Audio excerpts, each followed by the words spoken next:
Megastar Chiranjeevi ఈ పేరు తెలుగు సినీ చరిత్రకే గర్వకారణం. సినీ పరిశ్రమ గతిని మార్చేసిన నిత్య శ్రామికుడు. దశాబ్దాలుగా చిత్రసీమను ఏలుతున్న రాజా విక్రమార్క మెగాస్టార్. ప్రేక్షకుల గుండెల్లో ఎప్పటికీ బందీగా ఉండే ఖైదీ.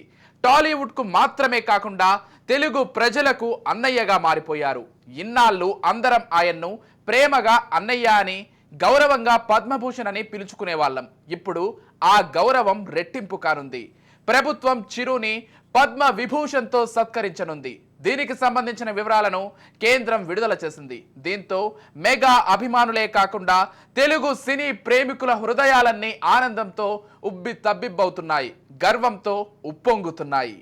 ఎన్టీఆర్, ఏఎన్ఆర్ కాలంలోనూ నిలదొక్కుని కృష్ణ, శోభన్ బాబులకు పోటీగా నిలబడి ఎగసిపడ్డ కెరటం చిరంజీవి.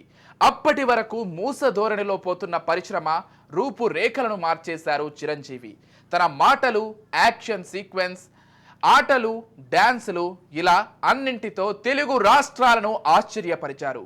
చిరంజీవి హెయిర్ స్టైల్, చిరంజీవి వేసుకున్న డ్రెస్సులు ఇలా ఓ ట్రెండ్ క్రియేట్ చేశాయి.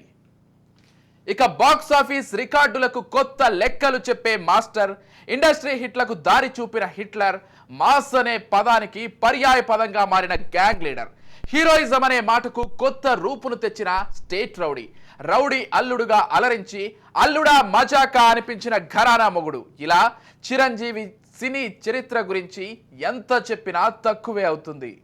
చిరంజీవి సినీ హీరోగానే కాకుండా రియల్ హీరో అనిపించుకున్నారు. రక్తదానం, నేత్రదానం అంటూ ఎంతో మంది ప్రాణాలను కాపాడిన వారి మదిలో నిలిచిపోయారు. ఇక కరోనా సమయంలో ఎంతో మందికి ఎన్నో రకాలుగా సాయం చేశారు. ఇండస్ట్రీ అంతటి ఏకత్రాటికి తీసుకొచ్చి సిసిసి కోసం నిధులు సేకరించారు. కరోనా సమయంలో సినీ శ్రామికులకు నిత్యావసర సరుకులు అందించి ఎన్నో కుటుంబాలను ఆదుకున్న ఆపద్బాంధవుడు.